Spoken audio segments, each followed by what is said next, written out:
Bismillahirrahmanirrahim. Ada seorang orang soleh, Bapak Ibu sekalian, kisah berhubungan dengan keluh kesah kepada Allah. Orang miskin, anaknya 4-5 orang, susah hidupnya. Kisah dulu, kisah klasik. Dia lagi duduk, istrinya hidangkan makan pas-pasan antara dia, istri sama anak-anaknya 5 ini. Orang miskin, susah hidupnya. Ada yang ketuk pintu malam-malam. Begitu ketuk pintu, dibuka, disuruh istrinya buka. Buka, ternyata orang miskin yang lain minta makanan. Orang miskin yang lain minta makanan. Maka istrinya lihat ke suaminya, apa perintahnya nih? Suaminya bilang, kasih aja. Semuanya dikasih. Karena kalau dibagi 2 gak cukup. Orang miskin tuh bawa anaknya banyak, gak cukup makanan. Lalu kemudian istrinya sama suami istri orang beriman kepada Allah, tahu. Ya sudah, sabar. Tapi subhanallah, beberapa saat kemudian, kalau kita beberapa jam kemudian lah, menjelang malam hari, lebih gelap ya, sudah mulai masuk pertengahan malam, jam 12 malam, mereka kelaparan semua. Istrinya bilang, anak-anaknya nangis, saya lapar, kamu juga lapar, anak-anak lapar, bagaimana? Kata suaminya, tenanglah, saya akan coba cari jalan keluar, minta kepada Allah. Istrinya gak paham suaminya mau kemana. Dia pakai bajunya, baju keluar, kemudian dia keluar pergi ke masjid dekat rumahnya. Malam hari, jam 2 malam. Dia keluar, dia masuk di masjid, lalu dia sholat tahajud. Dan ini sifat orang beriman. Berkeluh kesah sama Allah itu jangan cuma hal yang besar, dari hal yang kecil. Manja sama Allah itu baik. Ngeluh terus, minta terus sama Allah. Allah suka hambanya yang tamak dengan rahmat Allah. Tamak dengan rahmat Allah. Sudah sehat, minta ditambah kesehatan. Sudah kaya, minta ditambah kekayaan. Selalu minta tamak dengan rahmat Allah. Dan sudah pernah saya bilang, meminta sesuatu agar nikmat ditambah atau bertahan, itu adalah pahala lebih besar daripada kalau cobaan sudah datang baru kita minta diangkat cobaan tersebut. Kita sehat, minta agar Allah pertahankan kesehatan, itu lebih besar pahalanya dibandingkan nanti sakit baru minta disembuhkan. Jadi tamak dengan rahmat Allah itu penting. Kalau bahasa saya sebenarnya bermanja-manja sama Allah. Selalu, ya Allah bantu, ya Allah tolong, ya Allah mudahkan, ya Allah terus hidupnya. Kalimatnya selalu begitu. Orang ini masuk ke dalam masjid, dia sholat malam, lalu dia minta sama Allah, doanya begitu, ya Allah, engkau tahu aku kelaparan dengan istriku dan anakku malam ini, maka berilah kami makan. Minta makan sama Allah ya. Maka yang terjadi dalam kisah ini dikatakan ada seorang raja, pemimpin wilayah itu,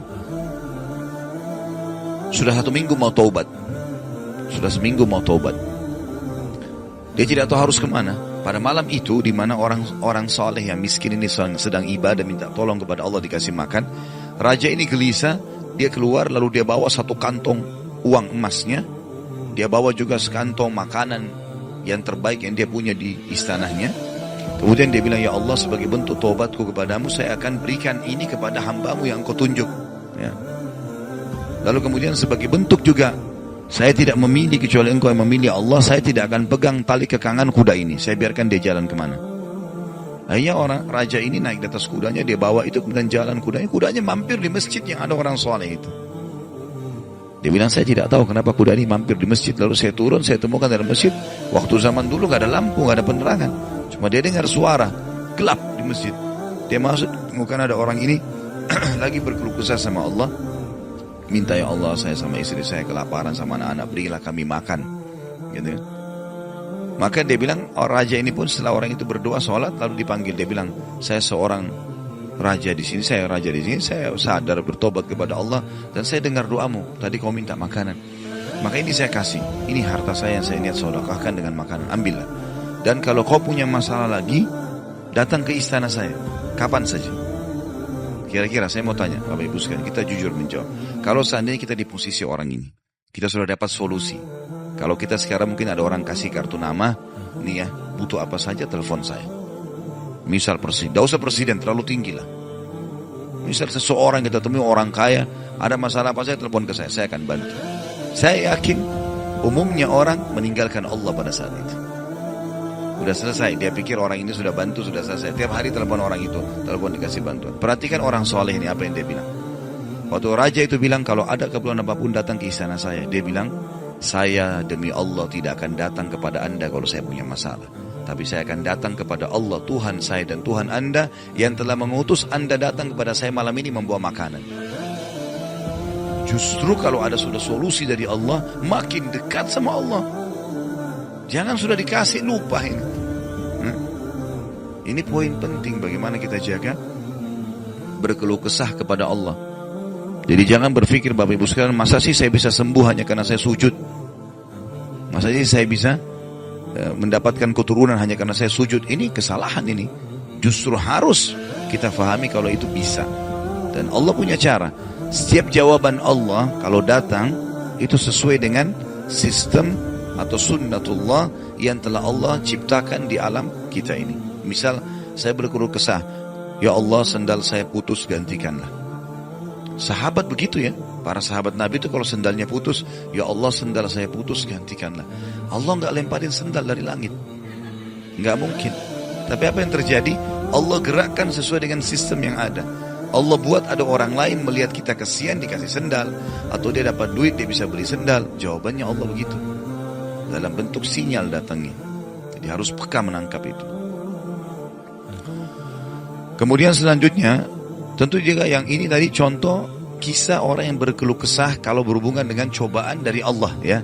Dia tidak keluh kesah kecuali kepada Allah. Sekarang kita masuk ke contoh kalau cobaan dari manusia. Tadi saya bilang orang digunjing, orang dihina, orang difitnah segala macam. Dia tidak balas kebodohan dengan kebodohan. Jangan pelanggaran dengan pelanggaran.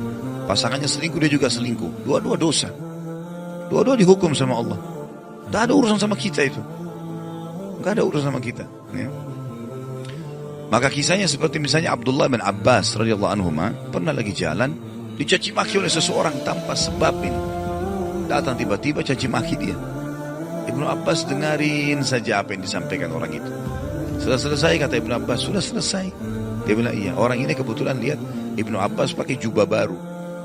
Ini kamu itu mentang-mentang sahabat Nabi, kamu itu pakai jubah mahal-mahal segala macam. Hasud, orang hasud gitu. Tiba-tiba bayangin kalau kita lagi naik di mobil orang ketuk kaca. Kamu kenapa pakai mobil baru? Kamu kenapa? Apa urusannya sama orang ini gitu? Mungkin kita marah-marah sama orang ini. Ibnu Abbas diam, didengarin semua sudah selesai. Karena tidak mungkin tergerak orang ini mengucapkan sesuatu kecuali memang ada sebabnya. Ya biarin, sudah selesai kamu sudah. Baik, dibuka jubahnya, ini ambil hadiah buat kamu. Sampai orang itu malu. Sudah caci maki dikasih hadiah lagi. Dan yang dia sorotin ini adalah jubahnya Ibnu Abbas. Sampai akhirnya menjadi muridnya Ibnu Abbas. Bisa nggak kira-kira kalau orang ketuk kaca mobil, kenapa pakai mobil baru? Ambil deh mobilnya.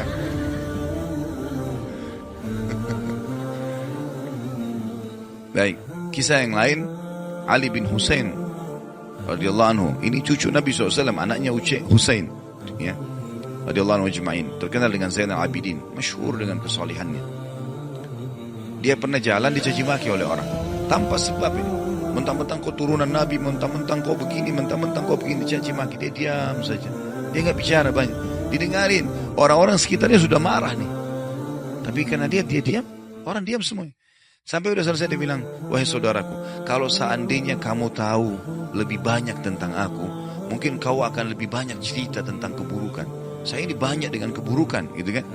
Kemudian dia bilang sama orang di sekitarnya, ada pegang uang, ada bawa duit, kasih orang ini 1000 dirham dan tunjukkan alamat kita, siapa tahu dia punya hajat. Orang itu jadi tambah malu gitu ya. Karena perilaku akhlak yang mulia dari yang Islam ajarkan kepada kita. Pada saat kita kepancing emosi, kontrol, tenang, jangan dibalas, gak ada gunanya itu, gak ada manfaatnya, hanya akan merusak kejiwaan kita. Kata-kata jadi kasar, hidup kita jadi tidak tenang. Tapi kalau kita gunakan teori syar'i ini, kita akan tenang. Kita bisa makan, kita bisa tidur, kita bisa segala-galanya. Baik, kita berdoa kepada Allah SWT, semoga majelis kita diberkahi olehnya dan dijadikan sebagai tambahan amal kita pada hari kiamat. Dan semoga saja seluruh amal yang pernah kita kerjakan, yang akan kita kerjakan sampai ajal menjelang datang, diterima dengan kemahamurahannya. Dan semoga semua dosa yang pernah kita kerjakan sekecil sampai sebesar apapun diganti dengan kemahamurahan Sang Pencipta menjadi pahala. Dan kita mendoakan Indonesia untuk selalu makmur, damai, tentram, dan seluruh muslimin bersatu di bawah bendera tauhid, la ilaha illallah Muhammad Rasulullah. kembali dalam segala ibadah mereka kepada Al-Quran dan Sunnah, dan semoga Allah juga memberikan pemimpin-pemimpin yang muslim yang adil kembali kepada Al-Quran dan Sunnah, dan juga semoga Indonesia menjadi contoh bagi negara-negara yang lain. Dan kita selalu mendoakan saudara kita di Palestina, di Syria, di Yaman, di Irak, di Myanmar, di Ahsa, dimanapun mereka berada yang sudah tertindas.